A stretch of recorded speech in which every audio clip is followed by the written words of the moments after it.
Sofía Torres conocía esta oficina de memoria. Cada rincón, cada rasguño en el parqué, cada mancha en la alfombra de la sala de reuniones, cada grieta en las placas del techo. Durante 8 meses había venido aquí 3 veces por semana, los martes, jueves y viernes, siempre después de las 7 de la tarde, cuando el personal principal se marchaba a casa, dejando tras de sí el desorden habitual de la jornada laboral. Vasos de café vacíos, migas de galletas en las mesas, papeles arrugados en las papeleras, cargadores de teléfono olvidados, todo esto se convertía en su preocupación durante las siguientes 3 horas. 40 años, una edad en la que la vida o se estabiliza o se desmorona por completo. La de Sofía se desmoronó hace 5 años, cuando su marido se fue con una becaria de 25 años de su departamento, llevándose no solo los años de vida en común, sino también gran parte de los ahorros. El juicio, los abogados, los nervios, todo esto consumió el resto del dinero y la salud. El divorcio duró casi 1 año, cada audiencia se convertía en una tortura, cada encuentro con el exmarido le arrancaba un pedazo del alma. Cuando todo terminó, de la antigua Sofía solo quedó un caparazón, una mujer cansada con ojos apagados y hombros caídos. El diploma de traductora de japonés, obtenido hace 18 años en el Instituto de Estudios Asiáticos, cuando soñaba con una carrera en una empresa internacional, con viajes de negocios a Tokio, con un trabajo prestigioso y un buen salario, ahora acumulaba polvo en el altillo junto con los álbumes de fotos de una juventud feliz. Entonces, hace muchos años, estaba entre las mejores estudiantes, recibía una beca aumentada, trabajaba como guía para turistas japoneses. El idioma se le daba fácilmente, los ideogramas se memorizaban rápidamente, los profesores le auguraban un futuro brillante, pero la vida dispuso de otra manera. El matrimonio, el nacimiento de su hijo, las preocupaciones domésticas, todo esto gradualmente relegó las ambiciones profesionales a un segundo plano. El japonés quedó solo como hobby, como un recuerdo agradable de la juventud. El hijo creció, ingresó en la Universidad de Madrid en otra ciudad, llamaba raramente, se avergonzaba de la situación actual de su madre. Y luego llegó el divorcio, y la vida finalmente rodó cuesta abajo. La empresa de limpieza Horizonte Limpio no requería referencias ni se interesaba por el pasado. Se necesitaban manos, disposición para trabajar por las tardes y ausencia de antecedentes penales. Sofía cumplía todos los requisitos. El salario, 1.200 euros al mes por media jornada, y trabajos remotos por internet por otros 400 o 500, pero esto bastaba para un piso de alquiler en las afueras y comida. Los servicios públicos se comían 1/3 de los ingresos, el resto se iba en comida y transporte. No había que pensar en ropa nueva o entretenimiento, o mejor dicho, ya no quería. El orgullo lo había enterrado junto con el matrimonio. Aquel jueves, 18 de octubre, llegó al lugar de trabajo a la hora habitual, las 8 menos cuarto. El día había sido duro. Por la mañana limpió un centro comercial al otro lado de la ciudad, luego fue a casa durante 1 hora y media, comió restos de la sopa de ayer y ya a las 3:30 estaba en un nuevo lugar. En un edificio residencial había que lavar las escaleras después de una reforma. El trabajo resultó sucio, el polvo de construcción se pegó a la ropa, le dolían las manos del pesado cubo de agua que tenía que cargar de piso en piso. Le dolía la espalda, le crujían las rodillas, pero por delante aún estaba el tercer turno, la oficina de la empresa Inversiones del Mediterráneo. El guardia de seguridad Esteban, un hombre bondadoso de edad prejubilatoria con pelo canoso y ojos bondadosos, le hizo un gesto habitual con la cabeza, sin siquiera comprobar su pase. Señora Sofía, buenas tardes. Arriba, como siempre. Buenas tardes, Esteban. Sí, al 5.º piso. Durante estos meses habían llegado a conocerse mejor. Esteban a veces la invitaba a un té de su termo, le hablaba de sus nietos, se quejaba de la presión arterial y las articulaciones doloridas. Sofía escuchaba, asentía, ocasionalmente insertaba frases de cortesía. Le gustaba esta simplicidad de comunicación, la ausencia de falsedad. Esteban veía en ella a una persona, no solo personal de servicio. Cansada, ¿verdad? Preguntó con preocupación, mirando su rostro demacrado. Un poco. Pero nada, me las arreglaré. Debería cuidarse, señora Sofía. La salud no es de hierro. Ella sonrió con las comisuras de los labios, débilmente, sin alegría. No hay tiempo para cuidarse, Esteban. Las facturas no esperan. El ascensor subía lentamente, chirriando en cada piso. Sofía se apoyó en la pared de espejo, cerró los ojos, sintiendo cómo la fatiga la invadía como una ola. Los músculos le zumbaban, la cabeza le daba vueltas ligeramente por la falta de sueño. En las últimas semanas se cansaba más, porque la empresa de limpieza había conseguido nuevos clientes y tenía que tomar turnos adicionales. El dinero era necesario urgentemente, su hijo pidió ayuda con el alquiler del piso, y Sofía no pudo negarse, aunque en su propio monedero quedaba apenas nada. El quinto piso la recibió con el silencio habitual. La oficina de la empresa Inversiones del Mediterráneo ocupaba todo el espacio, unos 400 metros cuadrados de planta abierta, divididos por tabiques de vidrio en zonas. La empresa se dedicaba a algo relacionado con importación y exportación, con mercados asiáticos. Sofía no profundizaba en los detalles, no le concernían. Lo principal era que pagaban puntualmente por la limpieza y no había quejas sobre la calidad de su trabajo. Los despachos de la dirección estaban situados a lo largo de las ventanas con vistas a la ciudad nocturna. Normalmente a las 8 en punto no quedaba ni un alma, los empleados se dispersaban a casa apenas el reloj marcaba las 6, como máximo las 6:30. Pero hoy del despacho del director salía luz, cayendo en una franja brillante sobre el laminado del pasillo. Sofía frunció el ceño. Esto alteraba su horario y creaba inconvenientes. Cuando la dirección se retrasaba, tenía que esperar a que se fueran, o posponer la limpieza de los despachos para el final, lo que significaba un retraso y llegar tarde a casa. Sacó del cuarto cerrado el carrito con el inventario, cubo, fregona, trapos, productos de limpieza, aspiradora, y comenzó por los puestos de trabajo vacíos de los gerentes. Movimientos trabajados hasta el automatismo, limpiar la mesa, vaciar la papelera, pasar la aspiradora bajo la silla, comprobar si quedaban tazas sucias. Las manos se movían solas, los pensamientos vagaban en algún lugar lejano. Pensaba en su hijo, en que hacía tiempo que no oía su voz, en que sería bueno visitarlo, ir el fin de semana. Pensaba en que pronto llegaría la factura del piso y tendría que contar cada céntimo de nuevo. Pensaba en lo cansada que estaba. Cansada hasta la médula, hasta las entrañas. 45 minutos después terminó con el espacio abierto y volvió a mirar hacia el despacho del director. La luz seguía encendida, pero no se oían sonidos. Ni voces, ni pasos, ni susurro de papeles. Posiblemente, Fuentes simplemente olvidó apagar la lámpara al irse. Sucedía, la gente siempre olvidaba apagar la luz, cerrar las ventanas, guardar los documentos en la caja fuerte. Sofía esperó unos minutos más, escuchando el silencio, luego se dirigió decididamente al despacho. La puerta estaba entreabierta, una rendija de unos 10 centímetros de ancho. Se asomó al interior, con cuidado, casi sin hacer ruido. Nadie. Un escritorio macizo de madera oscura, una silla de cuero con respaldo alto, estanterías con carpetas y libros de negocios, 2 sillas para visitantes, tapizadas en cuero beige. Todo parecía habitual, solo que sobre la mesa había una carpeta abierta con documentos y al lado había una taza de café a medio beber, de cerámica, con el logo de la empresa. Significa que el director se ausentó brevemente, posiblemente al baño o a la sala de fumadores en el rellano de la escalera. Algunos empleados salían a fumar precisamente allí, lejos de la oficina. Sofía calculó rápidamente, tenía unos 15 minutos de margen, máximo 20. Esto bastaría para limpiar el polvo, sacar la basura y pasar la aspiradora por la alfombra. Entró el carrito en el despacho, tratando de no hacer ruido con las ruedas sobre el suelo, y se puso a trabajar.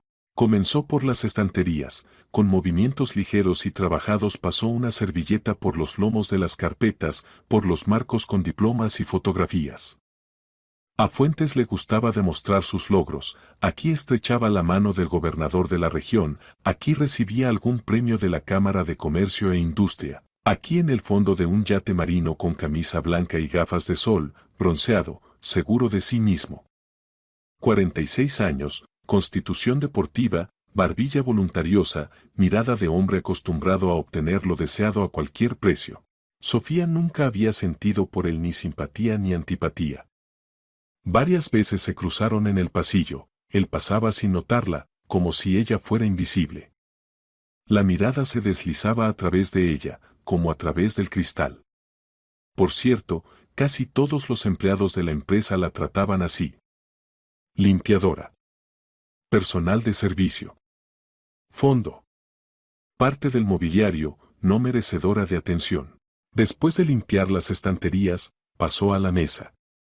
Cuidadosamente levantó la taza de café espresso, a juzgar por el olor, ya frío, limpió debajo de ella el anillo húmedo sobre la superficie pulida, la volvió a colocar. Vació la papelera, había borradores arrugados de algunas cartas y un envoltorio vacío de galletas.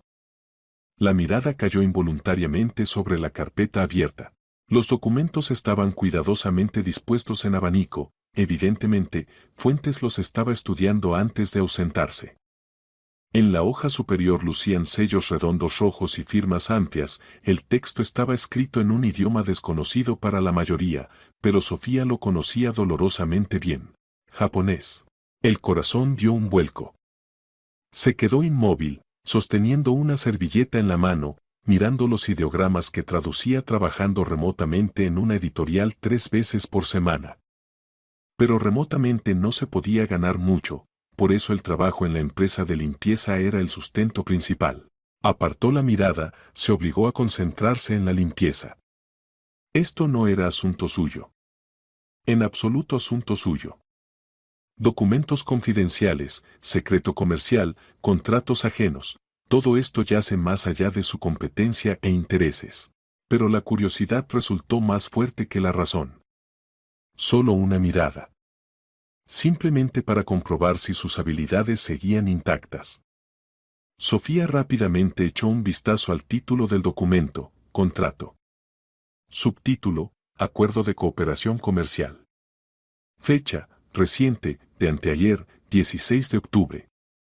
Partes, inversiones del Mediterráneo y la corporación japonesa Mitsui Trading. Una empresa grande, Sofía había oído este nombre antes de pasada. La mano maquinalmente se extendió para limpiar el borde de la mesa junto a la carpeta y el codo torpemente golpeó la esquina de los documentos. Todo sucedió como en cámara lenta y al mismo tiempo instantáneamente. La carpeta se tambaleó, perdió el equilibrio y se deslizó de la superficie lisa de la mesa. Los documentos volaron en abanico por la alfombra azul oscuro, varias hojas se deslizaron bajo la mesa, una se enganchó en la pata de la silla. Sofía se quedó inmóvil durante una fracción de segundo, sintiendo como un escalofrío helado de pánico recorría su espalda, y luego se lanzó a recoger los papeles. Más rápido. Necesitaba recoger todo más rápido y plegarlo cuidadosamente de vuelta antes de que alguien regresara y lo notara. Su corazón latía con fuerza, las manos le temblaban, de miedo, de agitación, de la conciencia de que se había metido en problemas. Se arrodilló, recogiendo las hojas apresuradamente, tratando de no arrugarlas ni romperlas. Los ideogramas japoneses pasaban ante sus ojos, y el cerebro automáticamente, a pesar de la voluntad, leía las construcciones familiares. Aquí las formulaciones estándar del preámbulo. Aquí la sección sobre el objeto del contrato. Aquí la descripción de las obligaciones de las partes. Todo parecía típico para un contrato internacional. Pero cuando Sofía recogió una hoja de en medio del documento y su mirada cayó sobre la sección de sanciones y procedimiento de resolución de disputas, se quedó inmóvil, leyendo atentamente el texto. Luego agarró otra hoja. Luego una tercera. Las manos dejaron de temblar y en su cabeza con fría claridad comenzó a construirse el cuadro. Sus habilidades profesionales eran suficientes para entender la esencia. Y lo que vio hizo que la sangre se helara en sus venas. Este contrato era una trampa. elegante, jurídicamente verificada, cuidadosamente disfrazada de cooperación mutuamente beneficiosa, pero completamente obvia para quien entendía el idioma y las sutilezas legales. A primera vista, las condiciones parecían estándar e incluso atractivas para la parte española: suministros de componentes, aplazamiento de pago, sistema de bonificaciones. Pero las formulaciones clave en la sección de sanciones, en los puntos sobre obligaciones de garantía y en el procedimiento de arbitraje estaban redactadas de tal manera que la empresa española automáticamente quedaba en una posición perdedora en cualquier desarrollo de los acontecimientos. Además, uno de los puntos ingeniosamente escondido en la espesura de la terminología jurídica efectivamente daba a la parte japonesa el derecho a la exigencia forzosa no solo de fondos monetarios, sino también de activos materiales de la empresa en caso de cualquier, incluso la más mínima violación de los plazos de entrega o pago. Y los plazos estaban escritos tan estrictamente que no violarlos era prácticamente imposible. ¿Quién te permitió hurgar en mis documentos? La voz la golpeó como con un hacha en la cabeza. Sofía se estremeció con todo el cuerpo y se dio la vuelta bruscamente, dejando caer varias hojas de nuevo al suelo. En la puerta estaba Carlos Fuentes, y su cara estaba distorsionada por la furia. Los ojos ardían, los pómulos se tensaron, las manos se cerraron en puños. Yo no hurgué, la voz sonó débil, tembló en la última sílaba. Dejé caer la carpeta accidentalmente cuando limpiaba la mesa. Accidentalmente. Dio un paso en el despacho, y Sofía instintivamente retrocedió, todavía de rodillas, sosteniendo los documentos en las manos. Está sentada en el suelo y leyendo papeles confidenciales. Leyendo. Lo veo perfectamente. ¿Entiendes que esto es secreto comercial? Solo estaba recogiéndolos, honestamente, no quería. Cállate. Fuentes estalló en un grito, y Sofía se encogió por la furia en su voz. El rostro del director se puso rojo, el cuello se cubrió de manchas rojas, las venas se hincharon. No me importan tus patéticas excusas. Eres una limpiadora que no sabe mantener las manos quietas, que se mete en lo que no le importa. Sofía se levantó lentamente, tratando de mantener la calma exterior, aunque por dentro todo se contrajo. Se obligó a hablar con voz uniforme, casi sin emoción. Disculpe, fue un accidente, descuido de mi parte. Ahora lo doblaré todo cuidadosamente en su lugar y continuaré con la limpieza. No doblarás nada. Literalmente le arrancó los documentos de las manos, los presionó contra su pecho con ambas manos, como protegiéndolos de los ataques de un peligroso criminal. Y no habrá más limpieza aquí. Estás despedida. ¿Me oyes? Despedida. Fuera de mi despacho. Fuera de mi empresa. Que no te vean nunca más aquí. La humillación quemaba más fuerte que cualquier dolor físico. Sofía sentía como las mejillas ardían en llamas, como la garganta se contraía de ofensa e impotencia, como las lágrimas traidoramente se acercaban a los ojos. Quería explicar, justificarse, demostrar que no tenía intención de hacer daño, que fue un puro accidente, pero entendía que era inútil. Completamente inútil. Frente a ella estaba un hombre para quien ella era nadie. Menos que nadie. Un lugar vacío. Un insecto que se puede aplastar y no notarlo. Y discutir con él, intentar llegar a su razón o conciencia era lo mismo que discutir con los elementos, con un huracán, con una avalancha. En silencio recogió la servilleta caída en el suelo junto a la pata de la mesa, la puso en el carrito. Lentamente, con dignidad, que aún quedaba en algún lugar muy dentro, se dirigió a la salida. Fuentes se hizo a un lado, pero continuó taladrándola con la mirada, llena de desprecio e ira. En la misma puerta Sofía se detuvo. Estuvo un segundo de pie, sin darse la vuelta, reuniendo fuerzas. Luego lentamente se volvió por encima del hombro. Fuentes estaba de pie junto a la mesa, todavía apretando los preciosos documentos, respirando pesada e irregularmente, con expresión de justa ira en el rostro enrojecido. Sofía lo miró directamente a los ojos, con calma, sin desafío ni agresión, pero tampoco sin miedo ni servilismo. Simplemente miró, como un igual a un igual.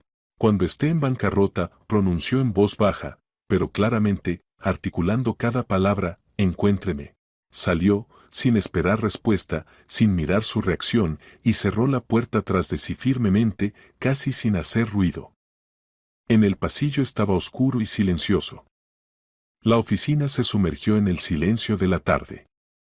Dentro de Sofía, extrañamente, se instaló alguna especie de calma extraña y fría. Ella sabía lo que él no sabía. Ella vio lo que él no vio o no quiso ver. Y tarde o temprano este conocimiento dispararía.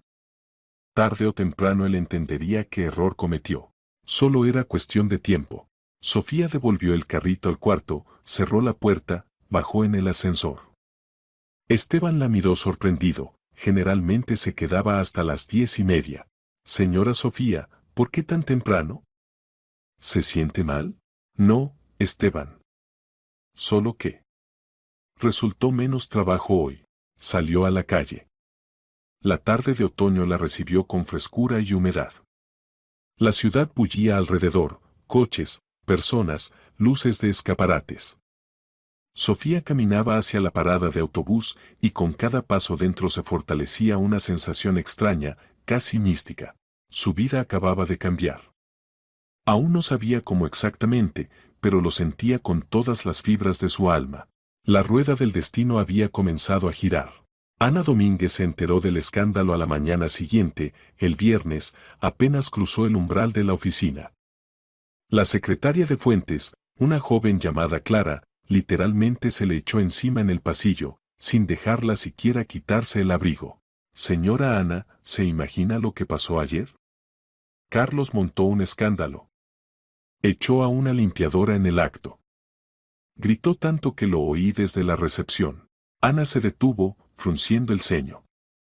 33 años, 5 años en el puesto de gerente de recursos humanos, había visto diferentes situaciones, pero los despidos de personal de servicio sin su conocimiento siempre causaban alarma. Esto significaba o un incidente grave o abuso de autoridad por parte de la dirección. Espera, Clara, no hables tan rápido. Vamos por orden. ¿Qué limpiadora? ¿Qué pasó? La que viene por las tardes, Sofía. Carlos se quedó ayer hasta tarde, trabajaba en su despacho, y ella vino a limpiar. Y él la pilló con documentos en las manos. Dice que estaba leyendo papeles confidenciales. Ana se quitó el abrigo, lo colgó en el armario, reuniendo sus pensamientos. La historia sonaba extraña. Personal de limpieza, trabajando en el lugar durante 8 meses, de repente decidió dedicarse al espionaje industrial. Poco probable. Lo más probable es que ocurrió un malentendido, que el director infló hasta proporciones de catástrofe en un arrebato de ira. ¿Dónde está Carlos ahora? Aún no ha venido. Normalmente llega a las 10. Bien. Si te enteras de algo más, dímelo de inmediato. Ana pasó a su despacho, encendió el ordenador y lo primero que hizo fue revisar el correo electrónico de servicio. No había notificaciones oficiales sobre el incidente. Abrió la carpeta con contratos de contratistas y encontró el contrato con la empresa de limpieza Horizonte Limpio. Recorrió con los ojos los puntos. Todo estándar, el contratista proporciona personal para la limpieza de locales de oficina, es responsable de la calidad de los servicios y las acciones de sus empleados. El cliente se compromete a proporcionar acceso al lugar y pago oportuno. Vigencia del contrato, hasta fin de año, prórroga automática en ausencia de quejas. Lo importante, los empleados de la empresa de limpieza no son trabajadores de plantilla de inversiones del Mediterráneo. Esto significaba que Fuentes jurídicamente no tenía derecho a despedirlos en principio. Solo podía retirar el acceso al lugar y dirigir una queja al contratista con la exigencia de reemplazar a un trabajador concreto. Ana tomó el teléfono y marcó el número del director de la empresa de limpieza. Descolgaron después del tercer tono. Horizonte Limpio, le escucho. Buenas tardes. Soy Ana Domínguez, gerente de recursos humanos de la empresa Inversiones del Mediterráneo. Conécteme, por favor, con el director. Un momento. Después de una breve pausa en el auricular sonó una voz masculina, cansada, resfriada. Valentín Ruiz, director. Le escucho. Buenos días, señor Ruiz. Llamo por el incidente que ocurrió ayer por la tarde en nuestro lugar. Su empleada, la mujer que trabaja por las tardes. Sofía Torres, especificó inmediatamente el director y en su voz sonó tensión. Ya lo sé. Ella misma llamó ayer tarde por la noche, contó lo que pasó. Dijo que su director la echó y le prohibió aparecer en el lugar. Cuénteme, por favor, su versión de los acontecimientos.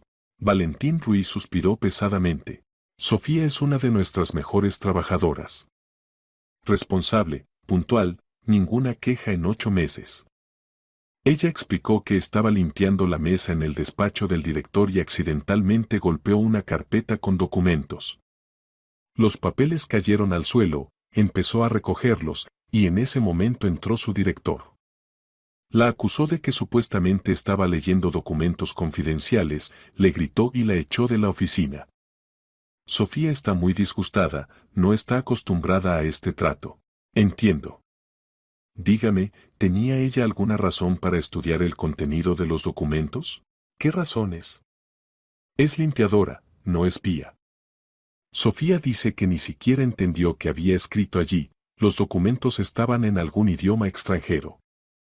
Solo quería doblar todo cuidadosamente de vuelta. Ana tomaba notas en el blog. Las versiones coincidían en los momentos principales. Descuido durante la limpieza, caída de documentos, conflicto con el director. Nada criminal. Señor Ruiz, le notifico oficialmente, retiramos el acceso de Sofía Torres a nuestro lugar y pedimos reemplazarla con otro empleado. Esta es una exigencia de nuestra dirección y no está sujeta a discusión. Sin embargo, subrayo, esto no significa que consideremos a su trabajadora culpable de nada. Simplemente para evitar conflictos adicionales. Está bien, entendido. Hoy mismo enviaré a otro empleado como reemplazo. Pero debo decir, no quiero perder a Sofía, es una profesional. La trasladaré a otro lugar. Es su decisión. Gracias por la comprensión. Ana colgó el auricular y se quedó pensativa. El lado formal del asunto se aclaró más o menos, pero quedaba una sensación de incomodidad. Fuentes se comportó de manera inadecuada a la situación, creó un conflicto de la nada. Y ahora le tocaba redactar un memorándum de servicio, registrando el incidente, para que en caso de algunas consecuencias jurídicas la empresa estuviera protegida. A las 10:30 apareció en la oficina el mismo Carlos Fuentes. Ana oyó su voz en el pasillo, alta, segura, sin rastro de la agitación de ayer. Esperó a que pasara a su despacho, esperó unos 5 minutos y se dirigió hacia él. Llamó a la puerta. Adelante. Fuentes estaba sentado en la mesa, revisando algo en la pantalla del ordenador. Parecía fresco, descansado, con un traje caro, con el pelo perfectamente peinado. Ningún rastro del estrés de ayer. Carlos, buenos días. ¿Puedo un par de minutos? Ana, sí, por supuesto. Siéntese. Hizo un gesto hacia la silla para visitantes, sin apartarse de la pantalla. Ana se sentó, colocando sobre las rodillas la tableta con notas. Quería aclarar los detalles del incidente de ayer con la empleada de la empresa de limpieza. Necesito documentar esto. Fuentes finalmente se apartó del ordenador y la miró. En los ojos brilló irritación. No hay nada que documentar. La limpiadora estaba hurgando en mis documentos, la eché. Eso es todo. Carlos, desde el punto de vista jurídico usted no podía echarla, porque no es nuestra empleada de plantilla. Me puse en contacto con la dirección de la empresa de limpieza, retiré oficialmente su acceso al lugar y exigí reemplazo.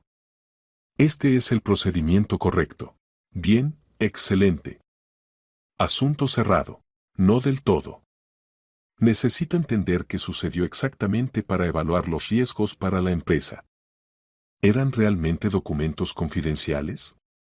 ¿Había una amenaza real de fuga de información? Fuentes hizo una mueca, evidentemente sin deseos de continuar la conversación. Ana, en la mesa había un contrato importante. Entré en el despacho y vi a esa mujer de rodillas con documentos en las manos. Los estaba leyendo, era obvio. No podía permitir que una persona ajena tuviera acceso al secreto comercial. ¿Los documentos estaban abiertos sobre la mesa? Me ausenté 5 minutos para fumar. No podía suponer que la limpiadora aparecería precisamente en ese momento y empezaría a hurgar en los papeles. Ana eligió cuidadosamente las palabras. Carlos, no pongo en duda su evaluación de la situación. Pero si los documentos son tan importantes, debería haberlos guardado en la caja fuerte antes de abandonar el despacho. Esta es su zona de responsabilidad. Si surgen quejas por parte de la empresa de limpieza o de la misma Torres, tendremos que demostrar que de nuestra parte se observaron todas las medidas de seguridad. El rostro del director se oscureció. Ana, ¿de qué lado está usted? Estoy del lado de la empresa, respondió ella con calma. Y mi tarea es minimizar los riesgos jurídicos. Redactaré un memorándum de servicio, donde expondré los hechos. El empleado del contratista fue sorprendido con documentos en las manos, usted tomó la decisión de retirar su acceso, yo organicé el reemplazo a través de canales oficiales. Esto es suficiente para la protección de la empresa. Haga lo que considere necesario. Estoy ocupado. Se volvió demostrativamente al ordenador. Conversación terminada. Ana se levantó, asintió y salió del despacho, sintiendo una creciente inquietud. Fuentes se comportaba demasiado nervioso para una persona que está segura de su razón. Algo en esta historia no encajaba. Al volver a su despacho, dedicó media hora a redactar un memorándum de servicio detallado. Expuso los hechos de la manera más objetiva posible, indicó la fecha, hora, participantes del incidente, medidas tomadas. Lo imprimió, firmó, lo llevó a la secretaría para registro y archivo en el expediente personal. Formalidades observadas. Pero la inquietud no la dejaba. Ana era una especialista en recursos humanos suficientemente experimentada para sentir las corrientes subterráneas de la vida corporativa. Y ahora sentía que bajo la superficie de este pequeño incidente se escondía algo más grande. Recordó cómo hace un mes vio a Fuentes en el pasillo con algún asiático en traje de negocios. Discutían sobre algo acaloradamente en inglés y el director parecía tenso. Luego hubo reuniones cerradas, donde no invitaban a nadie excepto a un círculo estrecho de personas. Luego rumores sobre algún trato importante con un socio extranjero. Y ahora este extraño escándalo con la limpiadora por documentos en idioma extranjero. Ana abrió el navegador y por curiosidad escribió en la búsqueda, inversiones del Mediterráneo socios. Salieron varios enlaces al sitio corporativo de la empresa, comunicados de prensa de hace un año, nada interesante. Probó con otra formulación, inversiones del Mediterráneo empresas japonesas. El tercer enlace llevaba a una pequeña nota en un periódico de negocios, fechada 2 semanas atrás. La empresa española, Inversiones del Mediterráneo, lleva negociaciones sobre una asociación estratégica con una corporación japonesa. Se espera la firma del contrato en el futuro cercano. Corporación japonesa. Documentos en idioma extranjero. Pánico repentino del director. Ana cerró los ojos, tratando de componer el cuadro. ¿Puede ser que simplemente piensa demasiado? Puede que no haya ninguna conexión y Fuentes simplemente se desahogó con la limpiadora por el estrés acumulado, pero la intuición sugería otra cosa. En esta historia había algo extraño. Y tarde o temprano saldría a la superficie. Esa misma tarde, ya en casa, Ana estaba sentada en la cocina con una taza de té y no podía deshacerse de los pensamientos sobre Torres. Esta mujer perdió el trabajo por una casualidad absurda. ¿O no una casualidad? Si suponemos que realmente vio algo importante en aquellos documentos, ¿pero qué importancia podría tener esto para una limpiadora? No es especialista en contratos comerciales. Aunque Ana recordó las últimas palabras que Clara le contó, oídas del mismo Fuentes en un arrebato de ira. Esta tonta al despedirse me dijo alguna tontería sobre bancarrota. Algo como, cuando esté en bancarrota, iré a ella de rodillas. Completamente se volvió loca. Bancarrota. Palabra extraña para una limpiadora que supuestamente no entendió nada en los documentos. Ana tomó un sorbo de té y se quedó pensativa. ¿Puede que valga la pena intentar encontrar a esta Torres y hablar con ella? No oficialmente, sino simplemente, humanamente. Averiguar qué vio realmente. Pero luego se apartó de este pensamiento. Esto ya no era asunto suyo. Había hecho su trabajo, documentó el incidente, minimizó los riesgos para la empresa. El resto no era su zona de responsabilidad, aunque la inquietud no pasaba. Mientras tanto, en el despacho de Fuentes sobre la mesa yacía aquel mismo fatídico contrato. El director lo releía una vez más, cotejando la traducción al español, proporcionada por la parte japonesa, con el original. No sabía japonés, confiaba en los traductores de los socios. Todo se veía excelente. Condiciones ventajosas, grandes volúmenes de suministros, perspectiva de expansión del negocio. No veía las trampas, porque no sabía buscarlas. En 2 días, el domingo, el contrato debería ser firmado en una ceremonia solemne en presencia de representantes de ambas partes. Fuentes se preparaba para este evento como para el triunfo de su carrera. Se imaginaba cómo lo felicitarían los socios, cómo crecería su estatus en los círculos empresariales, cómo aumentarían los ingresos personales de los bonos. Los pensamientos sobre la limpiadora despedida hacía tiempo que se evaporaron de su cabeza. Fue una niñedad, una pequeñez, indigna de atención. Alguna mujer que metió la nariz donde no debía, recibió lo que merecía y desapareció de su vida para siempre. No podía saber que esta mujer en este mismo momento estaba sentada en un diminuto piso de alquiler, leyendo atentamente el texto en la pantalla del ordenador. Buscaba contactos de la corporación japonesa Mitsui Trading, buscaba canales oficiales de comunicación, buscaba la manera de transmitir la información de modo que no violara la ley y no se expusiera a acusaciones de chantaje. Sofía Torres no se proponía vengarse. La venganza es una emoción, y ella actuaba fría y racionalmente. Veía el problema y conocía la solución. La pregunta era solo cómo transmitir esta solución a aquellos que realmente la necesitaban. Y encontró la manera. El lunes por la mañana, cuando Fuentes confiadamente se dirigía hacia su triunfo, al correo electrónico del departamento jurídico de Mitsui Trading llegó una carta. Remitente, persona particular. El texto era breve, cortés y profesional. Escrito en inglés, sin emociones innecesarias, sin amenazas, sin exigencias. En él se decía solo una cosa, que algunas formulaciones en la versión japonesa del contrato pueden ser interpretadas de manera diferente a como supone la parte española, y esto puede llevar a un conflicto en el futuro. La autora de la carta no se llamaba a sí misma experta, no pretendía la verdad en última instancia, pero proponía a los juristas japoneses comprobar una vez más cuidadosamente la correspondencia de la traducción con el original. La carta era competente, profesional, no contenía ninguna información confidencial y no violaba los derechos de nadie. Simplemente hizo que la parte japonesa reflexionara. Y esto cambió todo. Ayako Fujiwara recibió la carta el lunes por la mañana, cuando en Tokio apenas comenzaba la jornada laboral, y en la ciudad española, donde se ubicaba la empresa Inversiones del Mediterráneo, el reloj marcaba las 4 de la madrugada. La diferencia horaria era de 5 horas, y Ayako hacía tiempo que se había acostumbrado a esta sincronía al trabajar con socios occidentales. 35 años, 10 de los cuales había pasado en el departamento jurídico corporativo de Mitsui Trading, Ayako era considerada una de las mejores especialistas en contratos internacionales. Dominaba el inglés, chino y coreano, tenía un máster en Derecho de una universidad prestigiosa y la reputación de persona que no pasa por alto ni los más mínimos matices jurídicos. Al abrir el correo y recorrer con los ojos la lista de nuevos mensajes, se topó con una carta con un asunto inusual.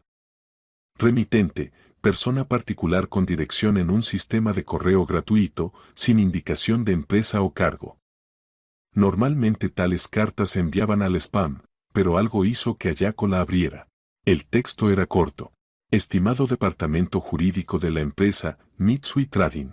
Me dirijo a ustedes para llevar a su conocimiento posibles divergencias entre las versiones japonesa y española del contrato con la empresa Inversiones del Mediterráneo, cuya firma está programada para el 20 de octubre. Aunque no soy parte de este acuerdo, tuve la oportunidad de familiarizarme brevemente con la versión japonesa del documento. Noté que algunos puntos en la sección 7, sanciones, y la sección 9, resolución de disputas, pueden ser interpretados de manera diferente a como supone la traducción al español. En particular, las formulaciones japonesas relativas a los procedimientos de incautación de activos y jurisdicción de arbitraje crean obligaciones que la parte española puede no entender completamente. Proporciono esta información no para beneficio personal y no pido ninguna compensación. Simplemente considero que ambas partes deben entrar en este acuerdo con comprensión completa de sus condiciones para evitar conflictos futuros. Recomiendo a su equipo jurídico realizar una verificación minuciosa de la exactitud de la traducción antes de la ceremonia de firma. Atentamente, persona preocupada. Ayako releyó la carta 2 veces. Extraño. Muy extraño. Alguien ajeno, que no es parte del contrato, que no tiene intereses comerciales, de repente decidió advertir a la empresa japonesa sobre posibles problemas en el contrato. Esto podía ser cualquier cosa, desde un intento de frustrar el trato hasta un simple chantaje. Pero algo en el tono de la carta inquietaba precisamente por su sinceridad. Ninguna exigencia, ninguna amenaza, ninguna insinuación sobre remuneración. Simplemente constatación del hecho y cortés recomendación de verificar los documentos. Ayako abrió la carpeta con archivos del contrato. Llevaba preparándose 3 meses, pasó por múltiples aprobaciones, fue verificado y reverificado por abogados de ambas partes. Inversiones del Mediterráneo era considerada un socio fiable, con buena reputación en el mercado español. El director Fuentes producía impresión de empresario experimentado, las negociaciones iban sin problemas. El contrato preveía suministros de componentes electrónicos desde Japón a España por una suma de unos $5 millones al año. Para Mitsui Trading no era el trato más grande, pero suficientemente significativo como para prestarle atención. Ayako abrió la versión japonesa del contrato y comenzó a leer la 7ª sección, dedicada a las sanciones. Había leído estos puntos hace un mes, cuando el documento pasaba por la aprobación final, y entonces no notó nada sospechoso. Pero ahora, después de la carta, decidió leer con especial atención. Las formulaciones eran estándar para el derecho contractual japonés. En caso de violación de los plazos de entrega o pago se preveían multas. En caso de violaciones sistemáticas, derecho a la rescisión del contrato de manera unilateral. En caso de incumplimiento de obligaciones, derecho a exigir compensación a través de arbitraje. Todo parecía normal. Pero Ayako sabía que el diablo está en los detalles, especialmente cuando se trata de traducción de términos jurídicos de un idioma a otro. Abrió la versión española del contrato y sacó ambos documentos lado a lado en la pantalla. Comenzó a cotejar punto por punto, palabra por palabra. Los primeros 3 puntos de la sección coincidían perfectamente. El cuarto causó leve perplejidad, el término japonés que significa embargo de propiedad o incautación forzosa de activos, en la versión española fue traducido más suavemente como suspensión de operaciones. Esto cambiaba el sentido. El quinto punto contenía una divergencia aún más interesante. En la versión japonesa se indicaba claramente que el tribunal de arbitraje estaría en Tokio y actuaría según las normas del derecho japonés. En la versión española estaba escrito, las disputas se resuelven en arbitraje internacional por acuerdo de las partes. La frase por acuerdo de las partes creaba ilusión de igualdad, pero jurídicamente no tenía fuerza, porque el original japonés ya fijaba la jurisdicción concreta. Ayako sintió como dentro todo se enfriaba. Esto no era simplemente una divergencia en la traducción. Era una manipulación deliberada, destinada a inducir a error a la parte española sobre las condiciones reales del contrato. Continuó la verificación. La 9ª sección resultó aún peor. Los procedimientos de resolución de disputas estaban escritos de tal manera que la empresa española efectivamente se veía privada del derecho a la defensa de sus intereses en caso de conflicto. Todas las decisiones se tomarían por la parte japonesa de manera unilateral, todos los gastos recaerían sobre el socio español, Todos los plazos estaban establecidos tan estrictamente que cumplirlos era prácticamente imposible. Ayako sentía una mezcla de shock e ira creciente. Alguien en Mitsui Trading redactó este contrato como una trampa. Alguien deliberadamente distorsionó la traducción para que la parte española firmara condiciones leoninas sin entender su verdadera esencia. Esto no era simplemente poco ético. Era ilegal y peligroso para la reputación de la empresa. Tomó el teléfono y marcó el número del jefe del departamento jurídico, el señor Tanaka, un hombre de edad avanzada con 30 años de experiencia de trabajo en la corporación. Señor Tanaka, buenos días. Soy Fujiwara. Necesito reunirme urgentemente con usted sobre el contrato con inversiones del Mediterráneo. Buenos días, señorita Fujiwara. ¿Pasó algo? El contrato se firma pasado mañana. Precisamente por eso necesito reunirme con usted lo antes posible. Descubrí divergencias serias entre la versión japonesa y española del documento. Pausa. Luego voz preocupada. Venga ahora mismo. La espero. Ayako tomó el portátil y los archivos, se dirigió por el pasillo al despacho del jefe. El señor Tanaka la recibió de pie, con expresión seria en el rostro. Era un hombre de vieja escuela, para quien la reputación de la empresa significaba más que el beneficio. Muéstreme lo que encontró. Ayako abrió ambos documentos en su ordenador y comenzó a explicar, señalando los puntos problemáticos. El señor Tanaka escuchaba en silencio, su rostro gradualmente se ensombrecía. Cuando terminó, se quitó las gafas. ¿Cómo pudo suceder esto? ¿Quién preparó la traducción? Por lo que sé, la traducción la hizo el equipo de parte del socio español. Ellos nos proporcionaron la versión española, nosotros aprobamos la japonesa. Procedimiento estándar. Significa que ellos mismos no entienden que firman, el señor Tanaka negó con la cabeza, o fueron deliberadamente inducidos a error. En cualquier caso, si firmamos este contrato, y luego la parte española descubre el engaño, el escándalo será enorme. Esto golpeará la reputación de Mitsui Trading en todo el mundo. Precisamente por eso considero que hay que suspender inmediatamente la firma y revisar las condiciones. De acuerdo. ¿Pero quién le advirtió sobre estas divergencias? ¿Usted dijo que recibió una carta? Ayako le mostró la carta en la pantalla. El señor Tanaka la leyó, frunció el ceño. Fuente anónima. Esto es extraño.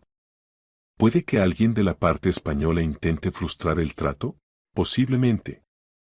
Pero lo importante no es quién envió la carta, sino que la información resultó ser cierta. Las divergencias son reales y crean riesgos jurídicos para ambas partes. Tiene razón. Me pondré en contacto inmediatamente con el director general y pediré permiso para posponer la firma. Prepara una carta oficial a los socios españoles con explicación de las causas. Ayako asintió y volvió a su despacho. Las siguientes 2 horas las pasó redactando la carta. Necesitaba expresar la posición de la empresa de la manera más diplomática posible, pero firme. Explicar que se descubrieron divergencias en la traducción, que se requiere verificación adicional, que la firma del contrato se pospone hasta la aprobación completa de todas las formulaciones. La carta estuvo lista para la hora del almuerzo. El señor Tanaka personalmente verificó cada palabra, hizo varias correcciones, luego puso su firma y el sello de la empresa. El documento se envió por correo oficial a la Dirección de Inversiones del Mediterráneo, copia al correo electrónico del director Fuentes. En España era temprana mañana del lunes, cuando la carta llegó. Fuentes aún no había aparecido en la oficina. La primera en ver la carta fue su secretaria Clara, que abrió el correo de servicio. Leyó el texto, y su rostro palideció. La parte japonesa pospone la firma del contrato. Razón, necesidad de revisar las condiciones y eliminar divergencias en la traducción. Esto fue un golpe. La ceremonia de firma estaba programada para el miércoles, ya estaban enviadas las invitaciones, reservado el salón de banquetes, invitados periodistas. Y ahora todo se derrumbaba. Clara urgentemente llamó a Fuentes al móvil.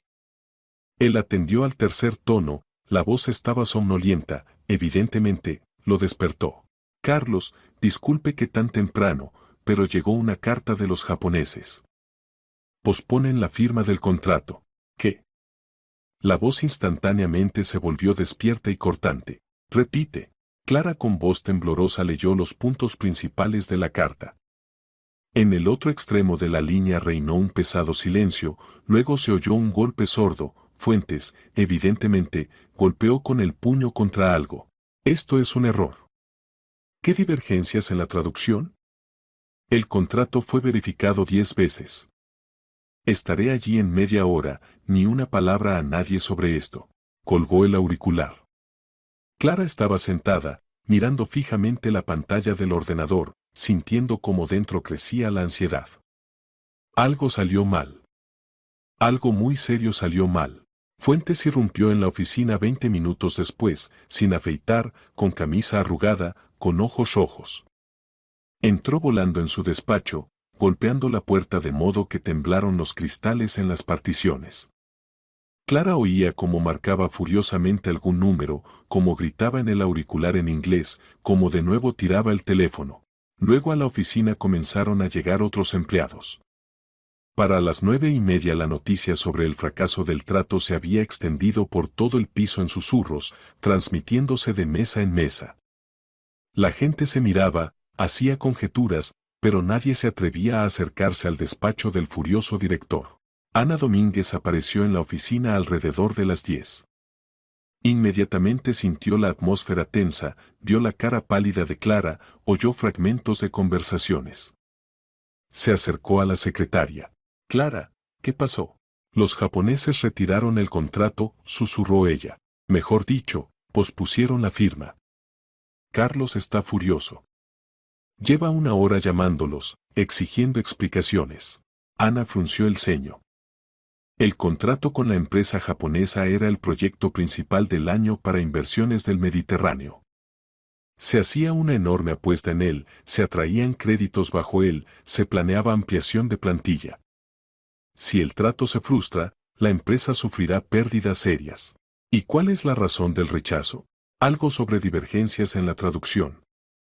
No entendí muy bien, honestamente. Muéstrame la carta. Clara sacó en la pantalla el mensaje de Mitsui Trading. Ana rápidamente recorrió con los ojos el texto. La parte japonesa descubrió discrepancias entre el original del contrato y la traducción al español, relativas a puntos críticamente importantes sobre sanciones y arbitraje. La empresa insiste en la verificación repetida de todas las formulaciones antes de la firma.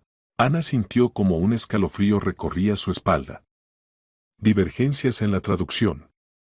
Documentos en idioma japonés.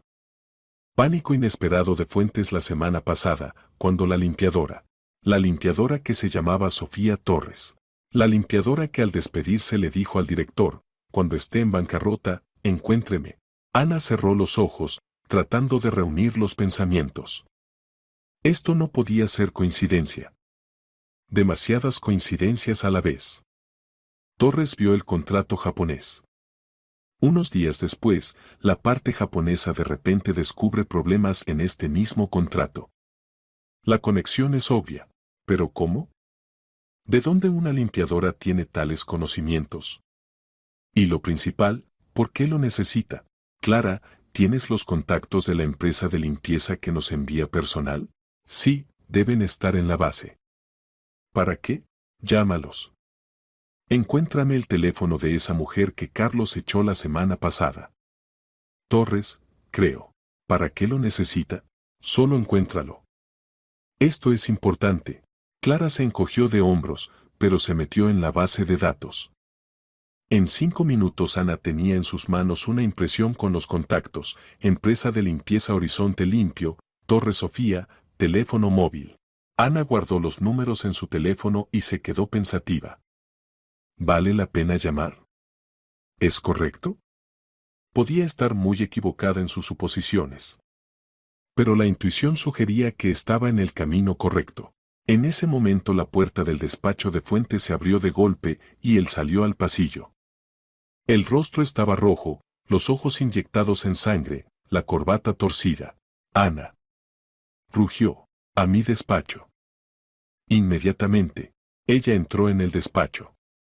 Fuentes estaba de pie junto a la ventana, respirando pesadamente. Alguien filtró información a los japoneses, gruñó entre dientes. Alguien de los nuestros les contó sobre el contrato. Y quiero saber quién. Carlos, ¿de dónde sabe que alguien deliberadamente transmitió información?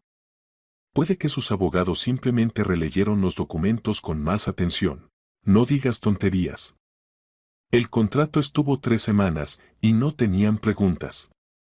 Y ahora de repente 2 días antes de la firma encuentran algunos problemas. Esto es sabotaje. Ana respiró profundamente. Carlos, permítame hacer una pregunta. El contrato que estaba en su mesa la semana pasada, cuando ocurrió el incidente con la limpiadora, ¿era ese mismo contrato japonés? Fuentes se volvió bruscamente hacia ella. En los ojos brilló la ira, pero luego algo cambió, brilló la comprensión, casi miedo. ¿Piensas? ¿Esa mujer? No afirmo nada. Simplemente pregunto. Él calló, apretando las mandíbulas, luego lentamente asintió. Sí. Era él, ese contrato. Pero, es limpiadora. No podía ¿qué? Leer. Entender. Ponerse en contacto con la parte japonesa.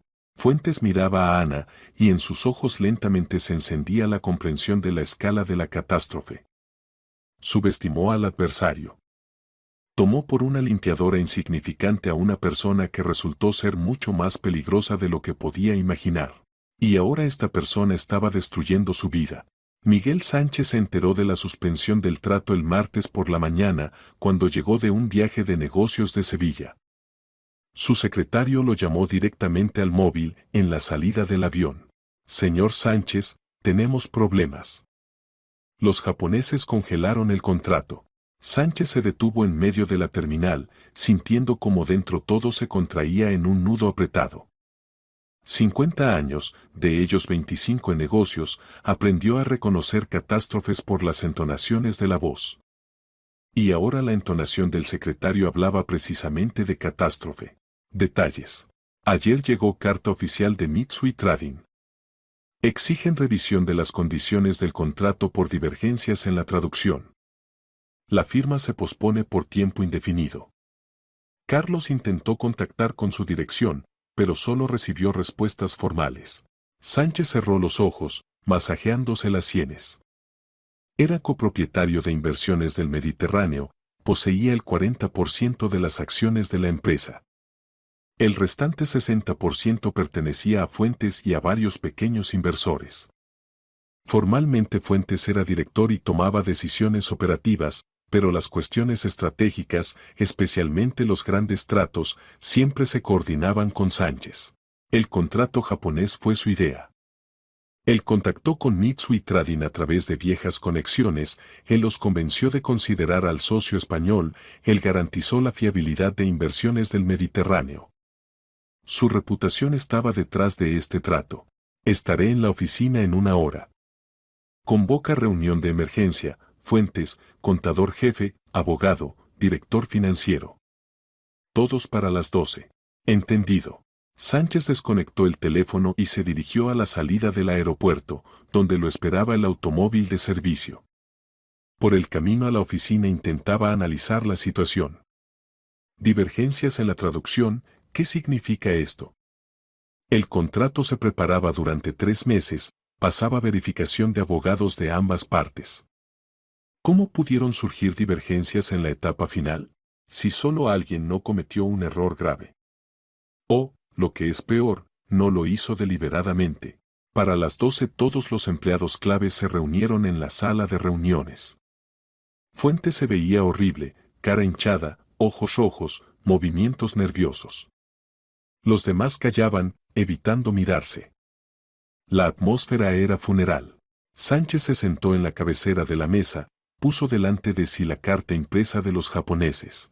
Entonces, amigos, explíquenme en lenguaje simple, cómo una empresa que se preparaba durante 3 meses para la firma del contrato más grande del año, se las arregló para permitir divergencias en la traducción de documentos.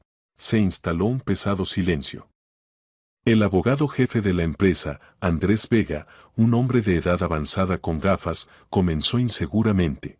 Señor Sánchez, la traducción del contrato al español la hizo una organización externa recomendada por los socios japoneses. Verificamos la versión española para correspondencia con nuestras normas legislativas, pero no cotejamos palabra por palabra con el original japonés, ya que nadie en la empresa domina el japonés a nivel profesional. Es decir, ¿confiamos ciegamente en los traductores? Esencialmente, sí. Esta es práctica estándar al trabajar con contratantes extranjeros. Sánchez se volvió hacia Fuentes. Carlos, ¿leíste personalmente la versión japonesa del contrato? No sé japonés, le espetó él. Estudié inglés y alemán. El japonés no entraba en mis planes. ¿Pero firmas un documento cuyas condiciones no puedes verificar personalmente? Tenemos abogados para eso. Fuentes elevó la voz. No estoy obligado a dominar personalmente todos los idiomas del mundo. Cálmate, lo cortó Sánchez fríamente. No te acuso de desconocer el idioma. Intenta entender en qué etapa permitimos el error. Se dirigió de nuevo al abogado. Señor Vega, los japoneses en su carta indican puntos concretos en los que se descubrieron divergencias. Sección 7 sobre sanciones y sección 9 sobre resolución de disputas. ¿Verificó estas secciones especialmente atentamente? El abogado asintió, sacando una carpeta con documentos. Sí, por supuesto. La sección sobre sanciones se veía estándar, multas por violación de plazos, derecho a rescisión del contrato con violaciones sistemáticas. La sección sobre disputas preveía arbitraje internacional por acuerdo de las partes. Todo dentro de la práctica habitual. Y ahora los japoneses afirman que el texto original contiene condiciones mucho más duras que en la traducción al español. ¿Cómo es posible esto? El abogado extendió las manos. Solo puedo suponer que los traductores deliberadamente suavizaron las formulaciones para hacer el contrato más atractivo para nosotros. O cometieron errores profesionales. ¿Quiénes son estos traductores? ¿Tenemos sus contactos? Agencia de traducción en Madrid. La recomendación la dieron los japoneses, me contacté con ellos por correo electrónico. Puedo proporcionar la correspondencia. Sánchez asintió, tomando notas en el blog. El cuadro comenzaba a aclararse, y lo que veía no le gustaba categóricamente. Alguien preparó una trampa, e Inversiones del Mediterráneo casi cayó en ella. Bien. Ahora la siguiente pregunta, ¿de dónde se enteró la parte japonesa sobre las divergencias? Ellos mismos durante 3 meses no notaban el problema, y ahora de repente lo descubrieron. ¿Qué cambió? Fuentes se estremeció en su lugar, palideció aún más. Sánchez notó este movimiento. ¿Carlos? ¿Tienes una versión? Yo. Posiblemente. Se calló, evidentemente sin deseos de continuar. Habla. Fuentes suspiró pesadamente, se frotó la cara con las manos. La semana pasada ocurrió un incidente. Una limpiadora de la empresa de limpieza dejó caer documentos de mi mesa cuando me ausenté del despacho. Cuando regresé, estaba sentada en el suelo con papeles en las manos. Consideré que estaba leyendo documentos confidenciales e inmediatamente retiré su acceso al lugar. Sánchez se inclinó hacia adelante, clavando la mirada en Fuentes. ¿Qué documentos exactamente tenía en las manos? El contrato japonés. El silencio en la sala de reuniones se volvió absoluto. Todos se quedaron inmóviles, mirando fijamente al director. El contrato japonés, repitió lentamente Sánchez. Es decir, documento en un idioma que prácticamente nadie en España conoce. ¿Y decidiste que una limpiadora que accidentalmente dejó caer papeles representa una amenaza para la empresa? Estaba leyéndolos. Vi que estaba leyendo. ¿Cómo pudiste ver que lee texto japonés? ¿Tienes pruebas de que domina el idioma? Fuentes calló, ardiendo de ira. Señor Sánchez, intervino Ana Domínguez, hasta ese momento sentada silenciosamente en la esquina de la mesa. ¿Puedo añadir algo? Hable, señora Ana. Después de aquel incidente me puse en contacto con el director de la empresa de limpieza. Confirmó que Sofía Torres es una empleada fiable, trabajando con ellos varios años. Pero realicé una pequeña investigación. Resultó que Torres tiene diploma de traductora de japonés del Instituto de Estudios Asiáticos. Es lingüista profesional. Sánchez levantó la ceja sorprendido. Las piezas del mosaico se plegaban en un cuadro completo, y este cuadro era repugnante. Continúe. Además, al ser despedida ella le dijo a Carlos una frase que ahora adquiere un sentido especial. Cito según testigos: cuando esté en bancarrota, encuéntreme. No si, sino cuándo. Ella sabía que el contrato llevaría a la empresa a la bancarrota. Porque leyó y entendió las condiciones que los demás no pudieron verificar, terminó el pensamiento Sánchez. Y en lugar de escucharla, echaste a la persona que podía salvar a la empresa de la catástrofe. No podía saber. Se exaltó Fuentes. Es limpiadora. ¿Cómo podía suponer que tiene tal educación? Pudiste preguntar. Pudiste escuchar. Pudiste no gritar, no ser grosero y no echar a una persona sin averiguar la situación. Sánchez se levantó, caminó por la sala. La ira bullía dentro, pero se mantenía bajo control. Ahora era más importante no organizar ajustes de cuentas, sino salvar la situación. Señor Vega, ordene inmediatamente una experticia independiente del contrato. Encuentre a los mejores especialistas en derecho japonés que comparen línea por línea el original y la traducción. Necesito informe completo para mañana por la noche. Se hará. Señora Ana, encuentre a esta Torres. Necesito su teléfono de contacto, dirección, todo lo que pueda conseguir. Y ninguna presión, ninguna amenaza. Solo petición cortés de reunión. Bien, señor Sánchez. Todos los demás, continúen trabajando en el régimen habitual. No difundan información sobre problemas con el contrato fuera de esta sala. La reunión terminó.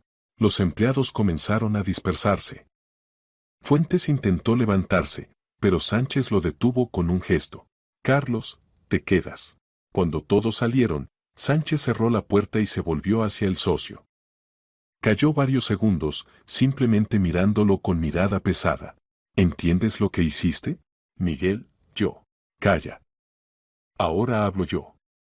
Casi firmas un contrato leonino que habría arruinado a la empresa en el plazo de 1 año. Ignoraste la advertencia de una persona que intentaba ayudarnos. Creaste un escándalo reputacional, echando a una empleada sin causa. Y todo esto por tu maldito ego y la incapacidad de reconocer que no sabes algo. Fuentes estaba sentado pálido, apretando las mandíbulas.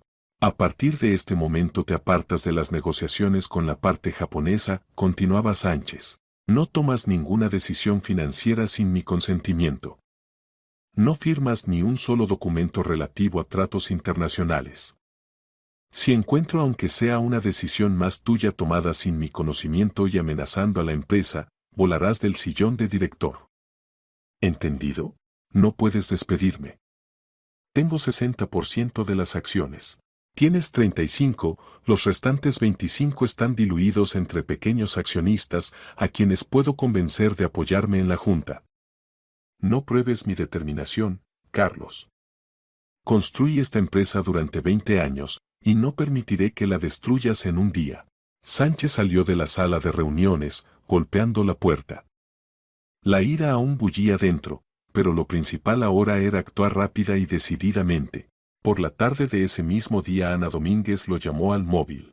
Señor Sánchez, encontré a Torres. Me puse en contacto con ella, expliqué la situación. Aceptó la reunión, pero planteó condiciones. ¿Qué condiciones? Quiere contrato oficial de servicios de consultoría, pago transparente y garantías de que no la acusarán de divulgación de secreto comercial. También insiste en que en la reunión esté presente un representante de la parte japonesa. Sánchez se quedó pensativo. Las condiciones eran razonables y cautelosas. La mujer no confía en la empresa después de que la echaron y tiene todo el derecho a ello. Acepto todas las condiciones. Organice la reunión para mañana en lugar neutral. Me pondré en contacto con Mitsui Trading y pediré que envíen a su abogado. Bien. Un momento más, señor Sánchez. Torres pidió transmitir que actuó exclusivamente por deseo de prevenir conflicto entre empresas y no por venganza o deseo de obtener beneficio. Entendí. Gracias, señora Ana. Al día siguiente, el miércoles, en la sala de conferencias de un pequeño centro de negocios en el centro de la ciudad se reunieron todos los participantes del drama. Miguel Sánchez, Sofía Torres, Ana Domínguez, el abogado jefe de la empresa Andrés Vega y, sorprendentemente, personalmente Ayako Fujibara, que voló desde Tokio especialmente para esta reunión. Sofía se veía tranquila. Vino con traje estricto, con carpeta de documentos, se mantenía con dignidad. Sánchez se levantó a su encuentro, le tendió la mano. Señora Sofía, gracias por aceptar reunirse. Me llamo Miguel Sánchez, soy copropietario de Inversiones del Mediterráneo. Ante todo, permítame presentar disculpas por el comportamiento de nuestro director. La manera en que la trataron es inadmisible y no refleja los valores de nuestra empresa. Sofía estrechó su mano, asintió. Agradezco las disculpas. Espero que podamos discutir la situación de manera constructiva. Ayako Fujibara se levantó, hizo una leve reverencia. Señora Torres, soy Ayako Fujibara, abogada corporativa de Mitsui Trading. Gracias por la carta que nos envió. Gracias a su advertencia pudimos descubrir a tiempo el problema en el contrato. Sofía respondió con reverencia, luego habló en japonés, con fluidez, con entonaciones correctas. Señorita Fujibara, me alegra que mi carta resultara útil. Mi objetivo era prevenir el conflicto que inevitablemente habría surgido después de la firma del contrato en la redacción actual. Sánchez escuchaba sorprendido el diálogo.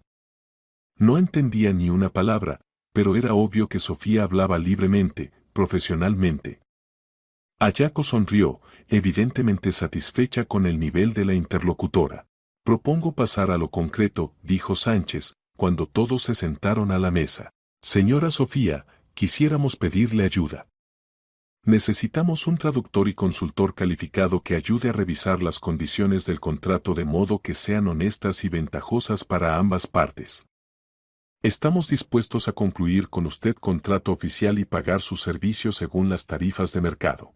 Sofía calló varios segundos, reflexionando sobre la propuesta. Tengo condiciones, finalmente dijo. Trabajaré como consultora independiente, no como empleada de plantilla. Todas mis acciones deben ser coordinadas con ambas partes, tanto la española como la japonesa. No representaré intereses de solo una empresa. Mi tarea es asegurar honestidad y transparencia del trato. De acuerdo, asintió Sánchez. Análogamente, confirmó Ayako. Entonces estoy dispuesta a comenzar el trabajo. Los siguientes 3 días se convirtieron en un maratón de negociaciones, verificaciones y correcciones. Sofía línea por línea cotejaba las versiones japonesa y española del contrato, revelando todas las divergencias y discrepancias. Resultó que los lugares problemáticos eran mucho más de lo que se suponía inicialmente. Secciones enteras fueron traducidas con distorsión del sentido, algunos puntos simplemente faltaban en la versión española, otros contenían condiciones adicionales que no había en el original. Ayako trabajaba desde el lado japonés, proponiendo nuevas formulaciones, más equilibradas y honestas. Sofía las traducía al español, explicaba a los abogados de Inversiones del Mediterráneo todos los matices y escollos. Sánchez coordinaba el proceso, tomaba decisiones finales. Fuentes no fue invitado a las reuniones. Estaba sentado en su despacho, formalmente permaneciendo director, pero efectivamente habiendo perdido el control sobre la empresa. Los empleados susurraban en los pasillos, hacían conjeturas, pero nadie sabía exactamente qué ocurría detrás de las puertas cerradas de la sala de negociaciones. Para el fin de semana la nueva versión del contrato estaba lista. Honesta, transparente, ventajosa para ambas partes. La empresa japonesa obtenía un socio fiable en España, la española, acceso a componentes de calidad en condiciones razonables. Ninguna trampa, ningún punto oculto. La firma se programó para el lunes. A Carlos Fuentes oficialmente lo apartaron del puesto de director el viernes por la noche. El Consejo de Accionistas se reunió en orden de emergencia y la votación tomó menos de 1 hora. Sánchez convenció a los pequeños accionistas de apoyar su decisión, proporcionándoles informe completo sobre cómo Fuentes casi arruinó a la empresa. El resultado de la votación fue predecible, 70% a favor de la destitución. Fuentes no se resistió. Simplemente se levantó, en silencio recogió las cosas personales del despacho y se fue, sin despedirse de nadie. Su carrera en inversiones del Mediterráneo terminó tan repentinamente como una vez comenzó. El lunes el contrato fue firmado en atmósfera solemne. Sánchez, cumpliendo temporalmente funciones de director, puso su firma junto a la firma del representante de Mitsui Trading. Ayako Fujiwara estuvo presente en la ceremonia, sonriendo con calma y profesionalidad. Sofía Torres también estuvo allí, no como invitada, sino como participante plena del proceso. Fue presentada a los periodistas como consultora, gracias a la cual se logró alcanzar condiciones mutuamente beneficiosas del trato. Nadie mencionó que hace una semana lavaba pisos en esta oficina. Después de la ceremonia, Sánchez invitó a Sofía a su despacho. Se sentaron uno frente al otro, y el largo tiempo la miró, como evaluándola. Señora Sofía, quiero ofrecerle un puesto permanente en la empresa. Jefa del Departamento de Relaciones Internacionales, responsable del trabajo con socios asiáticos. Salario digno, paquete social, automóvil de servicio. Sofía se quedó pensativa, mirando por la ventana a la ciudad nocturna. Señor Sánchez, agradezco la oferta. Pero necesito tiempo para pensar. Por supuesto. La oferta quedará vigente todo el tiempo que sea necesario. Ella sonrió, por primera vez en todo este tiempo sinceramente, cálidamente. ¿Sabe qué es lo más extraño? Hace un mes solo soñaba con llegar a fin de mes. Que bastara para comida y alquiler, que pudiera ayudar a mi hijo. Y ahora ante mí se abren puertas con las que ni soñaba. Usted se ganó estas puertas. Salvó a la empresa de la bancarrota y conservó la reputación de ambas partes. Simplemente hice lo que consideraba correcto. Sánchez le tendió la mano a través de la mesa. Precisamente por eso la necesitamos. Piense sobre la oferta. Una semana después Sofía empezó a trabajar en inversiones del Mediterráneo en el puesto de jefa del Departamento de Relaciones Internacionales. Su lugar de trabajo se encontraba en aquel mismo despacho donde antes se sentaba Fuentes. La ironía del destino no pasó desapercibida para nadie en la empresa. Ana Domínguez le trajo café el primer día de trabajo. ¿Cómo se siente? Extraño, reconoció Sofía. Todavía no lo creo, que esto es realidad y no un sueño. Créalo. Usted se lo ganó. Sofía la miró con gratitud. Gracias, señora Ana. Sin su apoyo no me habría atrevido a la reunión. Solo hice mi trabajo. Y luego usted se las arregló sola. En cuanto a Fuentes, sobre él circulaban diferentes rumores. Alguien decía que se fue a Madrid, vendiendo su paquete de acciones a Sánchez, alguien que intenta abrir un negocio propio. Sofía no se interesaba por su destino. No experimentaba ni regodeo ni satisfacción por su caída. Simplemente la vida puso todo en su lugar. Una vez por la noche, ya en otoño tardío, cuando Sofía se quedó en la oficina, ordenando documentos para un nuevo trato con socios coreanos, llamaron a la puerta. Levantó la cabeza y se quedó inmóvil. En el umbral estaba Carlos Fuentes. Había envejecido en estos meses, adelgazó, en los ojos ya no había aquella arrogancia segura de sí misma. Estaba de pie, con hombros caídos, sosteniendo en las manos una carpeta arrugada. Señora Sofía, la voz sonó en voz baja. ¿Puedo pasar? Ella asintió, señalando la silla para visitantes. La misma en la que una vez se sentaban socios comerciales, discutiendo contratos con el director. Fuentes se sentó, puso la carpeta sobre las rodillas. Vine a pedir ayuda, comenzó, sin levantar los ojos. Tengo problemas con un nuevo proyecto. Allí también hay contrato japonés, y yo. No quiero repetir viejos errores. Sofía lo miraba con calma, sin emociones. ¿Recuerda lo que me dijo entonces, cuando me echaba del despacho? Él apretó las mandíbulas, asintió. Recuerdo. Cuando esté en bancarrota, encuéntreme. Me encontró. Cierto, no exactamente en bancarrota, pero suficientemente cerca de ello. El silencio pesó pesado, incómodo. Luego Fuentes levantó los ojos. Estuve equivocado. Discúlpeme. Sofía largo tiempo lo miró, luego se levantó, se acercó a la ventana. La ciudad brillaba con luces abajo, la vida fluía en su curso. Deje los documentos. Los miraré y daré recomendaciones. Gracias. Se levantó, se dirigió a la salida, pero en la puerta se volvió. Usted podía vengarse de mí. Podía negarse, humillar, como yo la humillé. ¿Por qué ayuda? Sofía se volvió hacia él. Porque la venganza no devuelve la dignidad. Solo la quita definitivamente. Fuentes asintió y salió, cerrando suavemente la puerta. Sofía volvió a la mesa, tomó su carpeta, la abrió. De nuevo ideogramas japoneses, de nuevo contrato, de nuevo el destino de alguien depende de la correcta comprensión del texto. Sonrió y comenzó a leer. La vida le dio una segunda oportunidad. Y se proponía usarla al máximo, no para la venganza, no para la autoafirmación, sino simplemente para hacer su trabajo honesta y profesionalmente. La rueda del destino completó una vuelta completa. La limpiadora se convirtió en jefa. El director perdió todo.